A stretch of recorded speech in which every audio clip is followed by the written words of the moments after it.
Paper 11. The Eternal Isle of Paradise.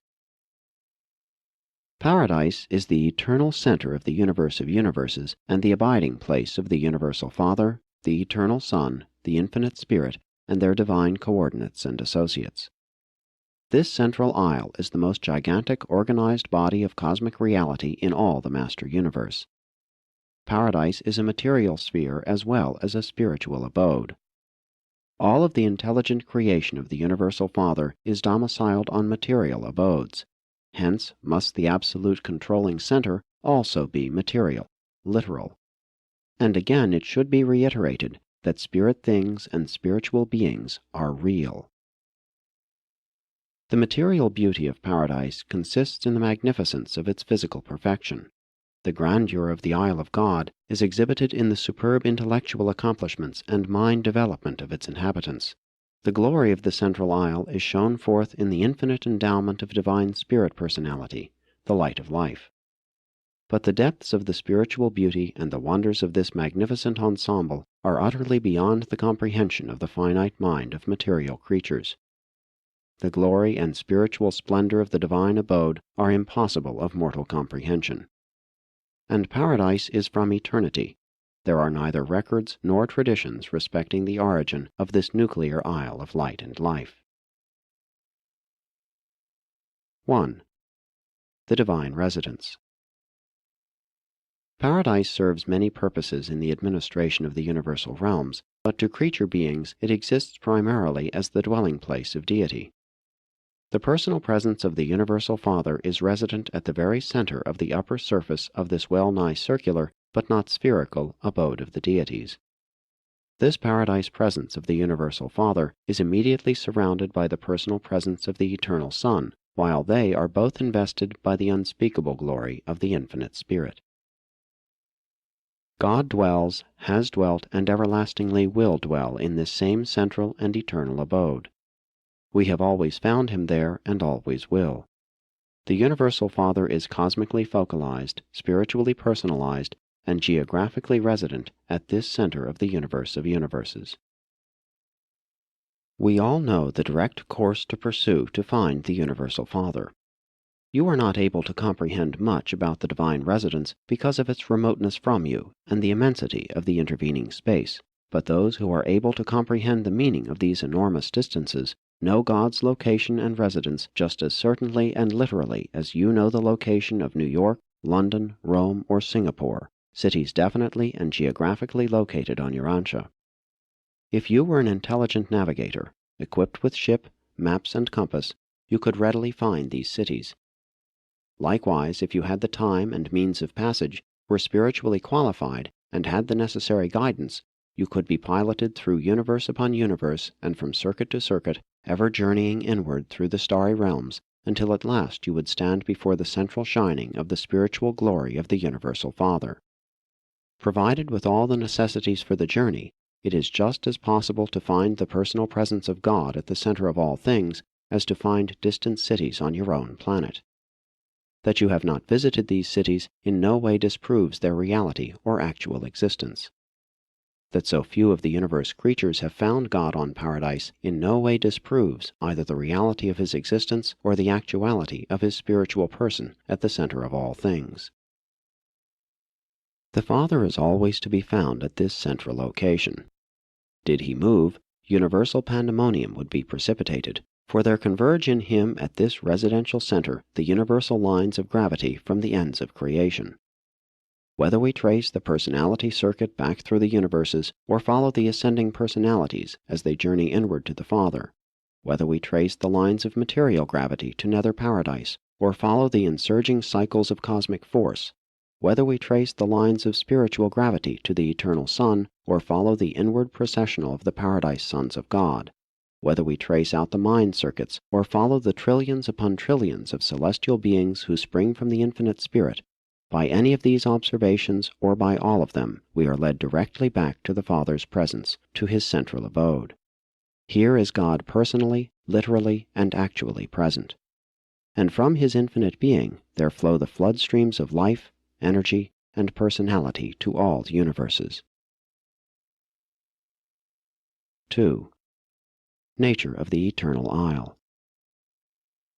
Since you are beginning to glimpse the enormousness of the material universe discernible from even your astronomical location, your space position in the starry realms, it should become evident to you that such a tremendous material universe must have an adequate and worthy capital, a headquarters commensurate with the dignity and infinitude of the universal ruler of all this vast and far-flung creation of material realms and living beings.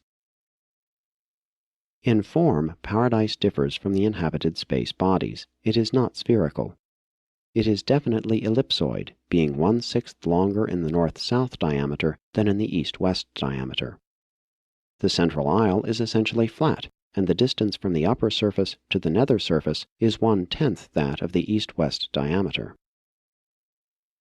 These differences in dimensions, taken in connection with the stationary status and the greater out-pressure of force energy at the north end of the isle, make it possible to establish absolute direction in the master universe. The central isle is geographically divided into 3 domains of activity. 1.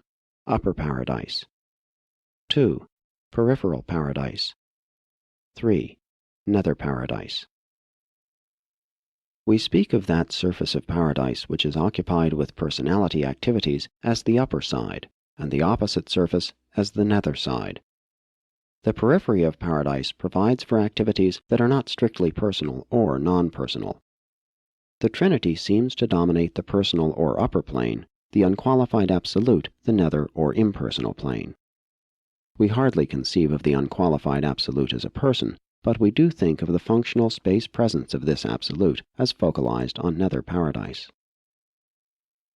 The Eternal Isle is composed of a single form of materialization, stationary systems of reality. This literal substance of Paradise is a homogeneous organization of space potency not to be found elsewhere in all the wide universe of universes. It has received many names in different universes, and the Melchizedeks of Nebadon long since named it Absolutum. This Paradise source material is neither dead nor alive. It is the original non-spiritual expression of the first source and center. It is Paradise, and Paradise is without duplicate. It appears to us that the first source and center has concentrated all absolute potential for cosmic reality in Paradise as a part of his technique of self-liberation from infinity limitations, as a means of making possible sub-infinite, even time-space creation. But it does not follow that Paradise is time-space limited just because the universe of universes discloses these qualities. Paradise exists without time and has no location in space. Roughly, space seemingly originates just below Nether Paradise, time just above Upper Paradise. Time, as you understand it, is not a feature of Paradise existence, though the citizens of the Central Isle are fully conscious of non-time sequence of events. Motion is not inherent on Paradise. It is volitional. But the concept of distance, even absolute distance, has very much meaning as it may be applied to relative locations on Paradise. Paradise is non-spatial, hence its areas are absolute and therefore serviceable in many ways beyond the concept of mortal mind.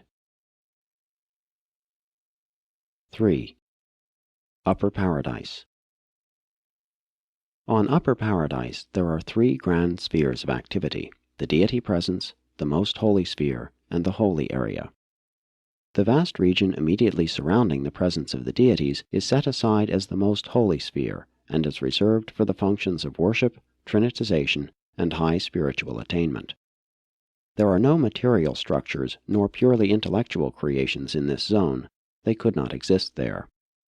It is useless for me to undertake to portray to the human mind the divine nature and the beauteous grandeur of the most holy sphere of Paradise.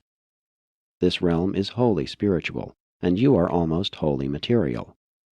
A purely spiritual reality is, to a purely material being, apparently non-existent. While there are no physical materializations in the area of the Most Holy, there are abundant souvenirs of your material days in the Holy Land sectors, and still more in the reminiscent historic areas of peripheral Paradise. The Holy Area, the outlying or residential region, is divided into 7 concentric zones. Paradise is sometimes called the Father's house, since it is his eternal residence, and these 7 zones are often designated the Father's paradise mansions.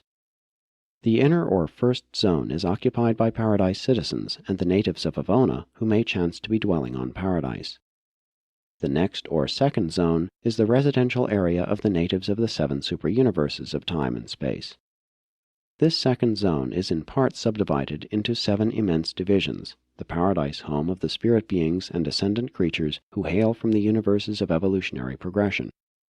Each of these sectors is exclusively dedicated to the welfare and advancement of the personalities of a single superuniverse.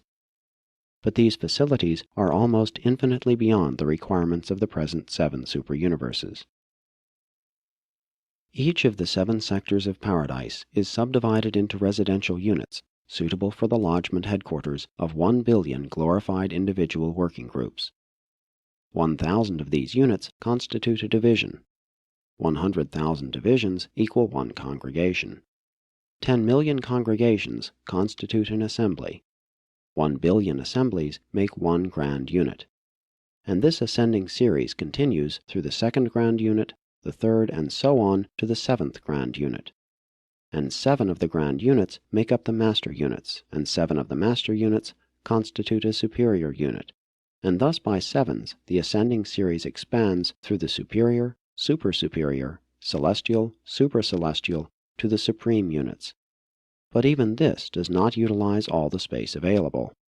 This staggering number of residential designations on Paradise, a number beyond your concept, occupies considerably less than 1% of the assigned area of the Holy Land.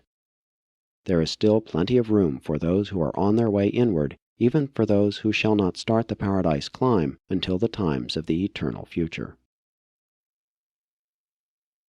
4. Peripheral Paradise. The central aisle ends abruptly at the periphery, but its size is so enormous that this terminal angle is relatively indiscernible within any circumscribed area. The peripheral surface of Paradise is occupied in part by the landing and dispatching fields for various groups of spirit personalities.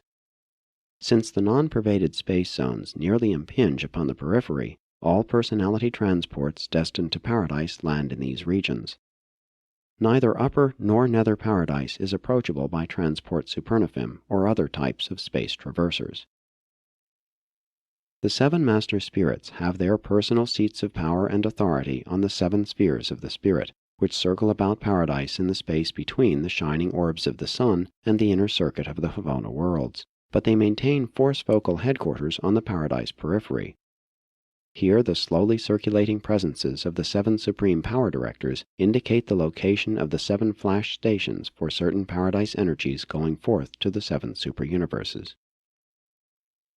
Here on Peripheral Paradise are the enormous historic and prophetic exhibit areas assigned to the Creator's sons, dedicated to the local universes of time and space.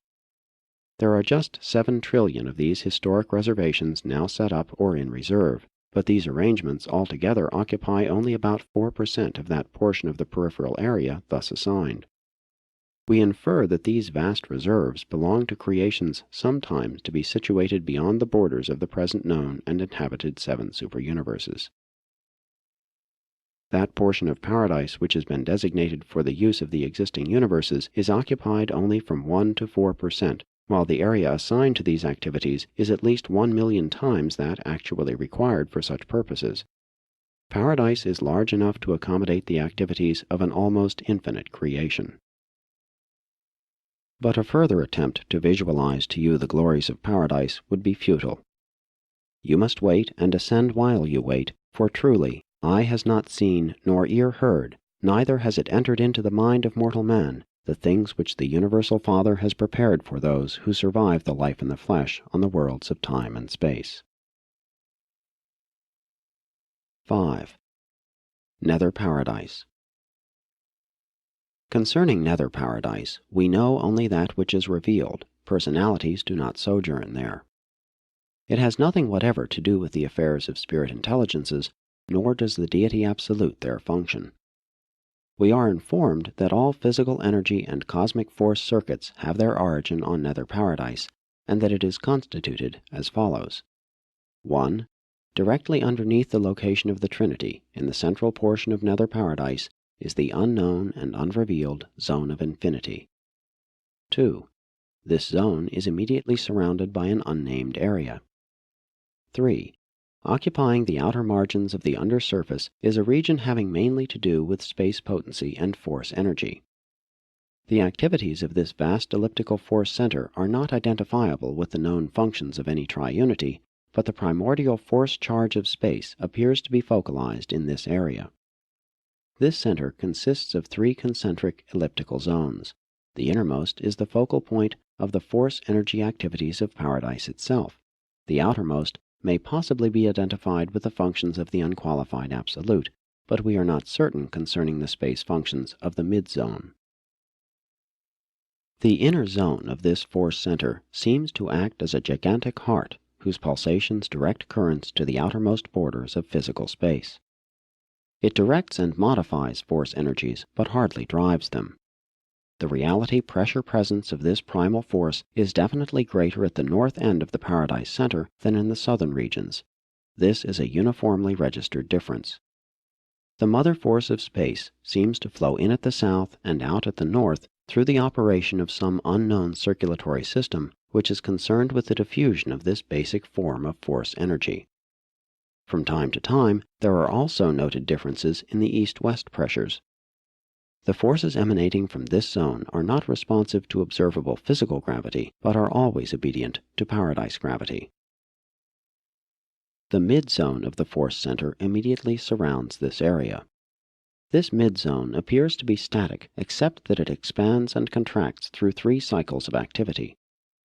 The least of these pulsations is in an east-west direction, the next in a north-south direction, while the greatest fluctuation is in every direction, a generalized expansion and contraction. The function of this mid-area has never been really identified, but it must have something to do with the reciprocal adjustment between the inner and the outer zones of the force center. It is believed by many that the mid-zone is the control mechanism of the mid-space or quiet zones which separate the successive space levels of the Master Universe, but no evidence or revelation confirms this. This inference is derived from the knowledge that this mid-area is in some manner related to the functioning of the non-pervaded space mechanism of the Master Universe. The outer zone is the largest and most active of the 3 concentric and elliptical belts of unidentified space potential. This area is the site of unimagined activities, the central circuit point of emanations which proceed spaceward in every direction to the outermost borders of the 7 superuniverses and on beyond to overspread the enormous and incomprehensible domains of all outer space. This space presence is entirely impersonal, notwithstanding that in some undisclosed manner it seems to be indirectly responsive to the will and mandates of the infinite deities when acting as the Trinity.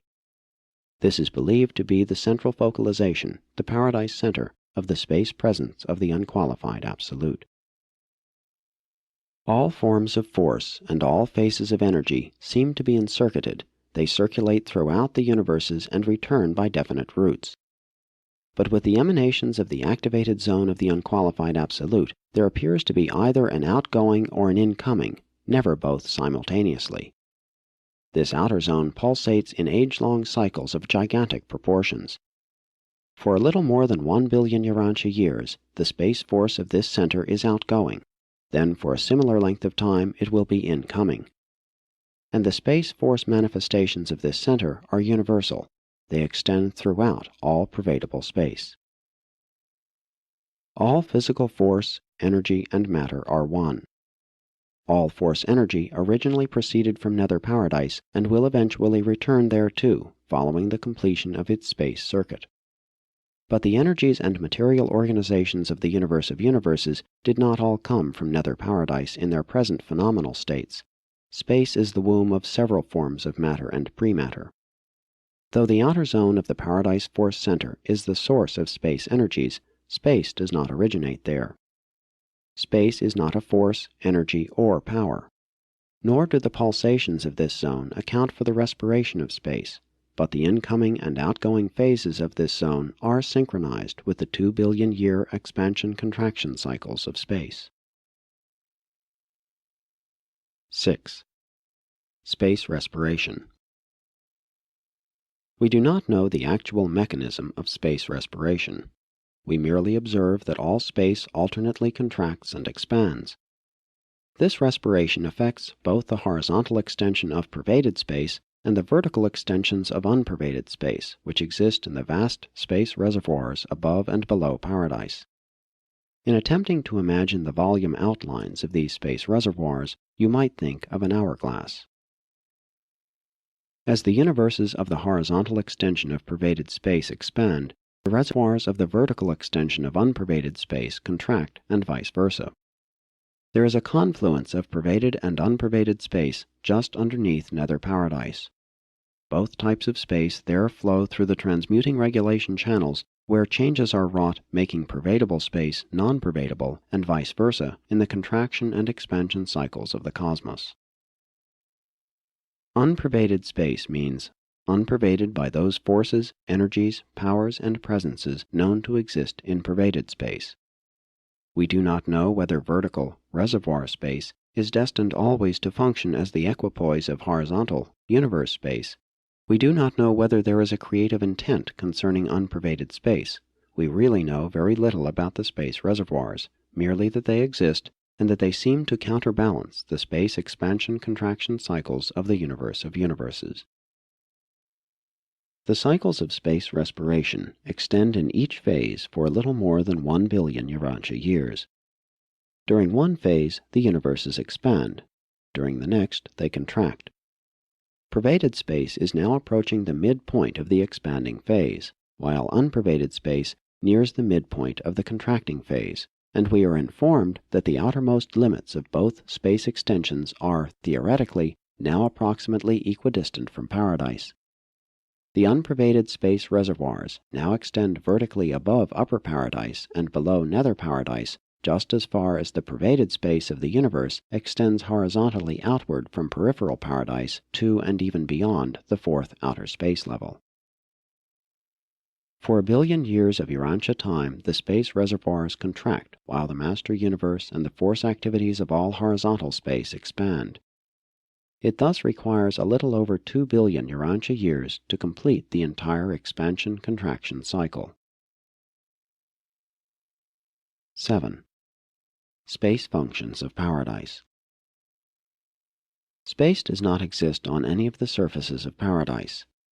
If one looked directly up from the upper surface of paradise, one would see nothing but unpervaded space going out or coming in, just now coming in.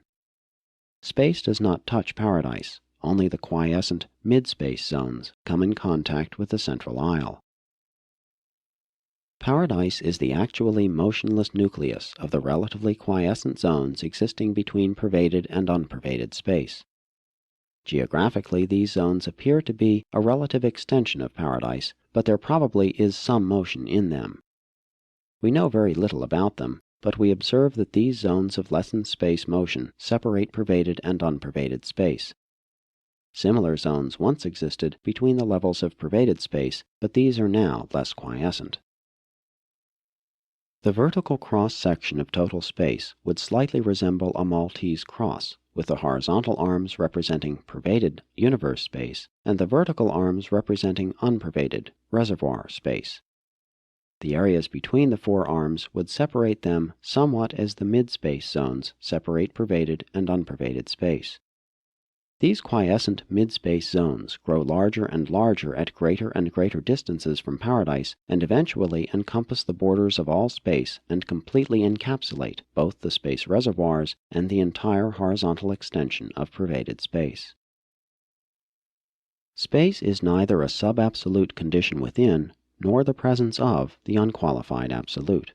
Neither is it a function of the ultimate. It is a bestowal of paradise, and the space of the grand universe and that of all outer regions is believed to be actually pervaded by the ancestral space potency of the unqualified absolute. From near approach to peripheral paradise, this pervaded space extends horizontally outward through the fourth space level and beyond the periphery of the master universe, but how far beyond, we do not know. If you imagine a finite but inconceivably large, V-shaped plane situated at right angles to both the upper and lower surfaces of paradise, with its point nearly tangent to peripheral paradise, and then visualize this plane in elliptical revolution about paradise, its revolution would roughly outline the volume of pervaded space. There is an upper and a lower limit to horizontal space with reference to any given location in the universes. If one could move far enough at right angles to the plane of Orvonton, either up or down, eventually the upper or lower limit of pervaded space would be encountered. Within the known dimensions of the Master Universe, these limits draw farther and farther apart at greater and greater distances from paradise. Space thickens, and it thickens somewhat faster than does the plane of creation, the universes. The relatively quiet zones between the space levels, such as the one separating the 7 superuniverses from the first outer space level, are enormous elliptical regions of quiescent space activities. These zones separate the vast galaxies which race around paradise in orderly procession. You may visualize the first outer space level, where untold universes are now in process of formation, as a vast procession of galaxies swinging around paradise, bounded above and below by the mid-space zones of quiescence and bounded on the inner and outer margins by relatively quiet space zones. A space level thus functions as an elliptical region of motion, surrounded on all sides by relative motionlessness. Such relationships of motion and quiescence constitute a curved space path of lessened resistance to motion, which is universally followed by cosmic force and emergent energy as they circle forever around the Isle of Paradise. This alternate zoning of the Master Universe, in association with the alternate clockwise and counterclockwise flow of the galaxies, is a factor in the stabilization of physical gravity, designed to prevent the accentuation of gravity pressure to the point of disruptive and dispersive activities. Such an arrangement exerts anti-gravity influence and acts as a brake upon otherwise dangerous velocities. 8. Paradise gravity. The inescapable pull of gravity effectively grips all the worlds of all the universes of all space. Gravity is the all-powerful grasp of the physical presence of paradise. Gravity is the omnipotent strand on which are strung the gleaming stars, blazing suns, and whirling spheres which constitute the universal physical adornment of the eternal God, who is all things, fills all things, and in whom all things consist. The center and focal point of absolute material gravity is the Isle of Paradise, complemented by the dark gravity bodies encircling Havona and equilibrated by the upper and nether space reservoirs. All known emanations of nether paradise invariably and unerringly respond to the central gravity pull operating upon the endless circuits of the elliptical space levels of the Master Universe. Every known form of cosmic reality has the bend of the ages, the trend of the circle, the swing of the great ellipse. Space is non-responsive to gravity, but it acts as an equilibrant on gravity. Without the space cushion, explosive action would jerk surrounding space bodies. Pervaded space also exerts an anti-gravity influence upon physical or linear gravity. Space can actually neutralize such gravity action, even though it cannot delay it. Absolute gravity is paradise gravity. Local or linear gravity pertains to the electrical stage of energy or matter. It operates within the central, super, and outer universes, wherever suitable materialization has taken place. The numerous forms of cosmic force, physical energy, universe power, and various materializations disclose 3 general, though not perfectly clear-cut, stages of response to paradise gravity. 1. Pre-gravity stages. Force. This is the first step in the individuation of space potency into the pre-energy forms of cosmic force. This state is analogous to the concept of the primordial force charge of space, sometimes called pure energy or segregata. 2. Gravity stages. Energy. This modification of the force charge of space is produced by the action of the paradise force organizers. It signalizes the appearance of energy systems responsive to the pull of paradise gravity. This emergent energy is originally neutral, but consequent upon further metamorphosis will exhibit the so-called negative and positive qualities. We designate these stages ultimata. 3. Post-gravity stages. Universe power. In this stage, energy matter discloses response to the control of linear gravity. In the central universe, these physical systems are threefold organizations known as triata. They are the superpower mother systems of the creations of time and space. The physical systems of the superuniverses are mobilized by the universe power directors and their associates. These material organizations are dual in constitution and are known as gravita. The dark gravity bodies encircling Havona are neither triata nor gravita, and their drawing power discloses both forms of physical gravity, linear and absolute. Space potency is not subject to the interactions of any form of gravitation.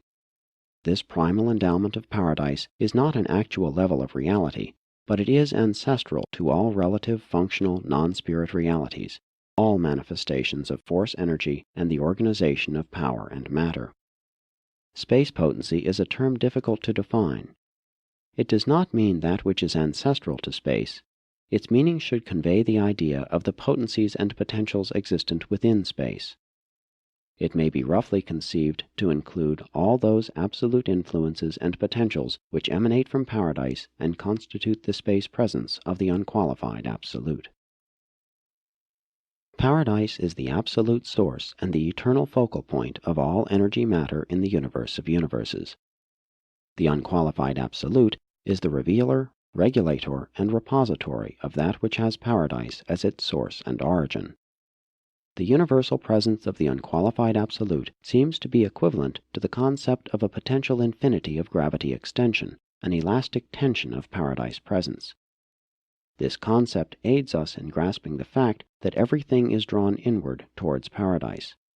The illustration is crude, but nonetheless helpful.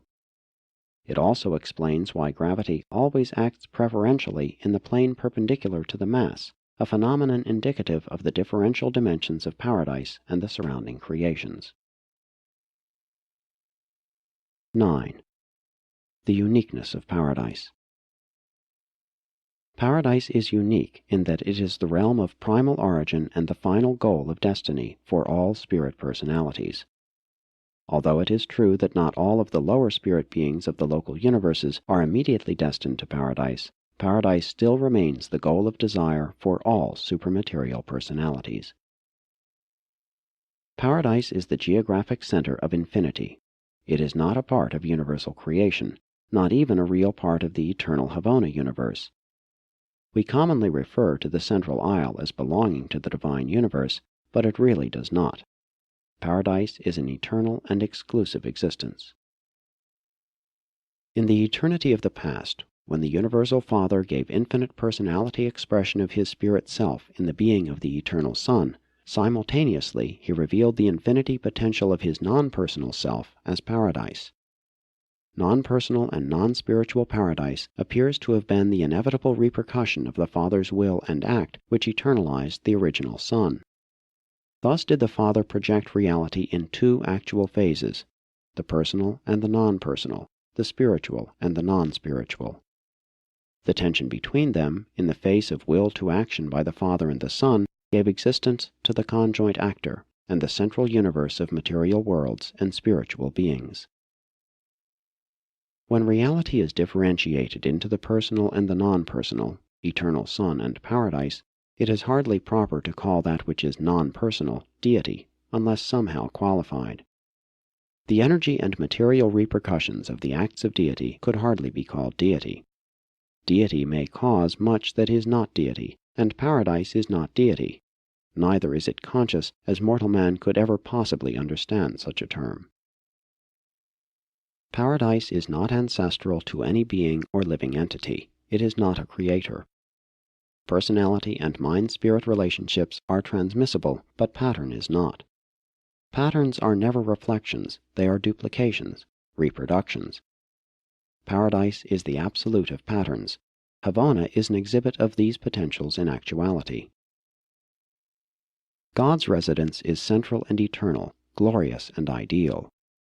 His home is the beauteous pattern for all universe headquarters worlds, and the central universe of His immediate indwelling is the pattern for all universes in their ideals, organization, and ultimate destiny. Paradise is the universal headquarters of all personality activities and the source center of all force, space, and energy manifestations. Everything which has been, now is, or is yet to be, has come, now comes, or will come forth from this central abiding place of the eternal gods. Paradise is the center of all creation, the source of all energies, and the place of primal origin of all personalities. After all, to mortals the most important thing about eternal paradise is the fact that this perfect abode of the Universal Father is the real and far distant destiny of the immortal souls of the mortal and material sons of God, the ascending creatures of the evolutionary worlds of time and space. Every God-knowing mortal who has espoused the career of doing the Father's will has already embarked upon the long, long paradise trail of divinity pursuit and perfection attainment.